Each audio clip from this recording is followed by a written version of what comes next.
Welcome to the Love Government. I'm Dennis Leary. We're doing a series of videos called Sex Cards. And these are the cards. They're also called tarot cards, which means to love, like an R-O-E, roe, deer, making love. That's to roe, to act like a roe, to love. It's one of the meanings of tarot. And we are presenting love, always is the context, but we're going to the heart of love, which is sex. And that's why we have the sex cards. These cards, as you will see as we go, are very, very sexy. They were drawn by a lady over 100 years ago called Pamela Smith. Did them black and white, and she was in artistic circles, so I don't know, but the way we interpret them is they're very, very loving cards, and they're very sexually charged. So that's the idea of these cards and the love government. They give information to us, but they also charge us up. When our batteries are low, they charge us up if we are tuned in to the frequency. And this is the total structure. There's a structure to this. The cards are a large part of the love government structure. It comes in bits and pieces like cards do, and they fit into a bigger deck. This is the big deck over here. This is the card layout of all 52 cards, and now we are on the 14th card of the 52. And this card is called Heroine. I like to pronounce it that way, play off the word hero. It's also pronounced heroine. So these are all lover cards. So it's the lover as portrayed of the heroine of hope, or the heroine of dope, and this is the picture of it on the positive side. This would be the negative side. All these cards have two sides. They spin to generate love. And so we're at a stage now of our development. We're going through this as a journey, and each card represents a challenge on the journey, and it's also a game we're playing. You can play games with these cards. So we're up here. This is the 7th level in the suit of time, our chronological time development. And there's 7 levels up, 7 levels across, 7 lines across, and there's 3 wild cards at the top. So this is the part of ourselves. Now when we talk about the lover, we're talking about ourselves, because the lover is a compound sign or symbol of all of us who are lovers. Put it all together, and you get one lover who is all of us. So in this stage of our development, we become heroes or heroines to ourselves.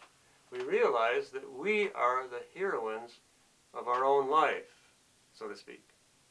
It's the journey of the hero, or the journey of the heroine. So this is one version of it in a card format.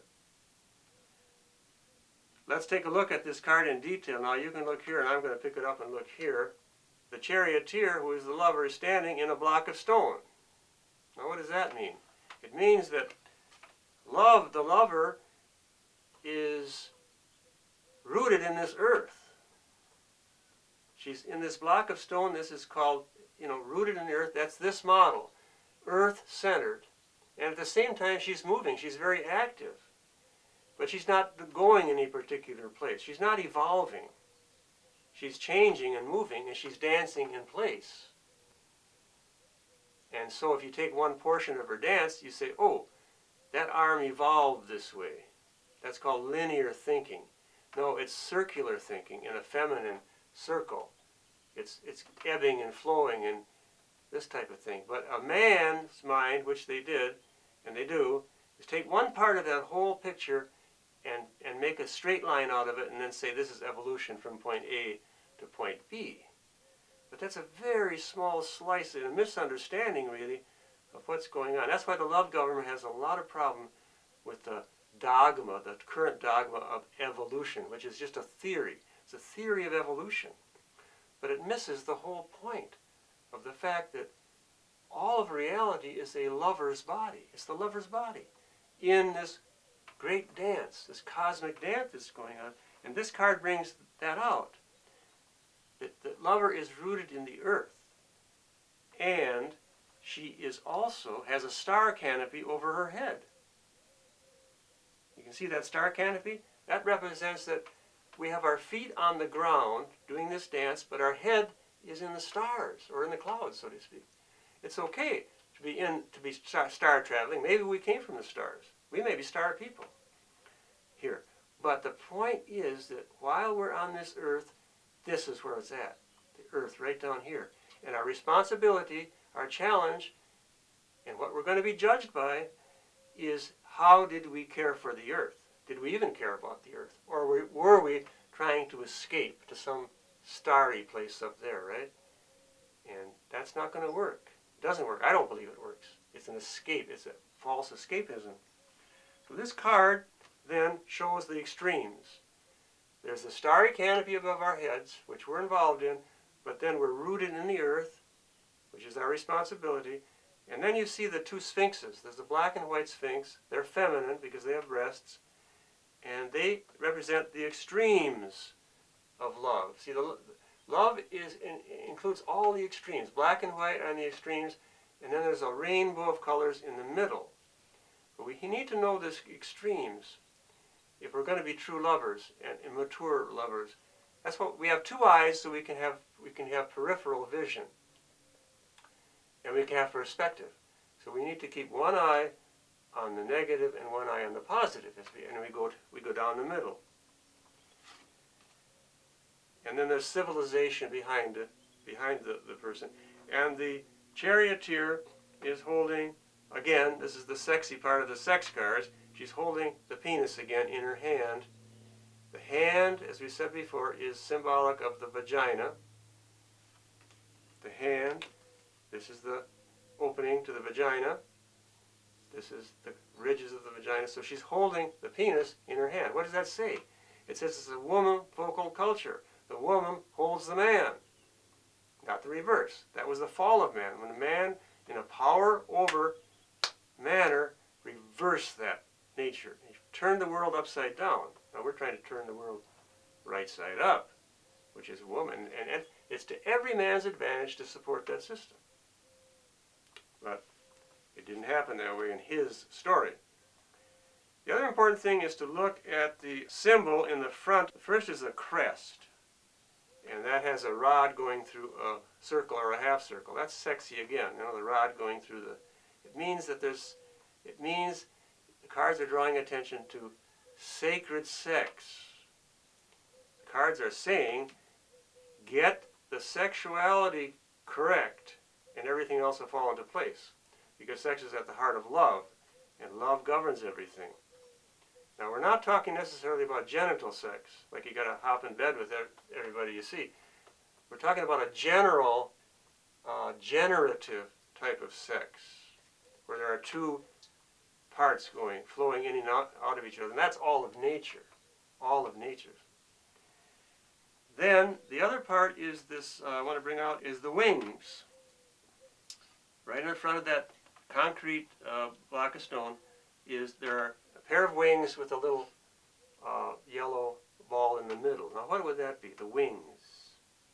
Well, I can tell you what it is now in our culture, but that's good. But then I'm going to say this is a rewrite of the original intention of wings. Now the most obvious thing of wings is birds, right? Birds have wings and they fly around. We see them all out in nature. So our ancestors, who were, say, the lovers of 100,000 years ago, East Africa by the big lake, in the tropics, etc., as a originations of our species, would have seen the birds around. And they associated it with the main preoccupation in their minds, which was the body of the woman and her sexual body. That's what gave them life. That was their main focus in that culture. And that would have again brought them down to this thing, and that the woman's vulva has wings. We don't think of it that very often, but it does. It has lips of the vulva, the major and minor labia, as they say, are wings. Like the flower, the petals of a flower come into the center, and it's a very beautiful image. Think Georgia O'Keeffe and all her beautiful flowers, vibrant. This was the center of how the lovers of the love culture valued things and thought. They honored the lover, was their main icon, their main symbol. Now that got rewritten by the propaganda of patriarchy. That whole mindset, that whole way of looking at things gets turned around, reversed. And so the wings become wings of angels. It comes from birth, comes from the woman's body, but it's reversed then, and they become male angels.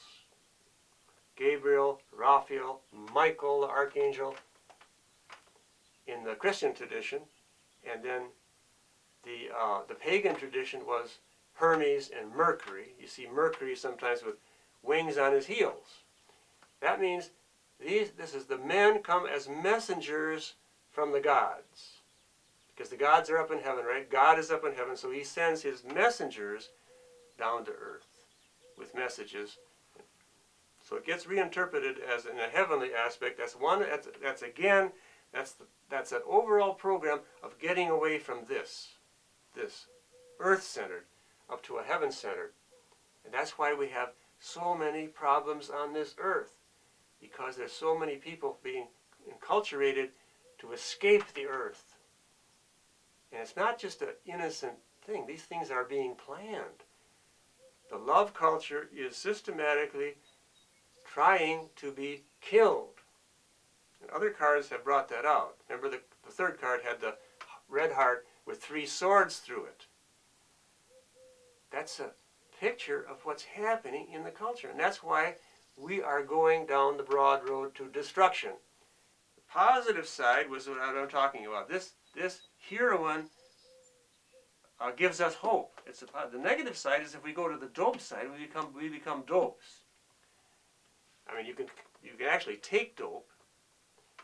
You can dope yourself out so that you can't think clearly anymore. And the patriarchal propaganda machine is trying to dope us out, pushing the drugs and so on, pushing the toxic foods, pushing the toxic ideas in our culture. And we're bombarded by it all the time. So therefore, but nature will take care of it, because, and I think that the love government is arising because to meet that necessity. We're going to tell a different story. We're going a different way. We're going to put different energy into the system, and we're going to change it. Little bit at a time, little bit at a time. Thank you for joining us in this program. When we come in here, we invite lovers of all the time and dimensions to come in. It's kind of like saying Mass for me. I used to be a Catholic priest and a monk. So this is a sacred ceremony, and we're doing stuff here that is going to change the vibration of the planet. So you're welcome to come along, but it's all free. You don't have to, you don't want to. So we end up by giving love to ourselves, and then we share love out to the whole world. The whole world, give love and more love.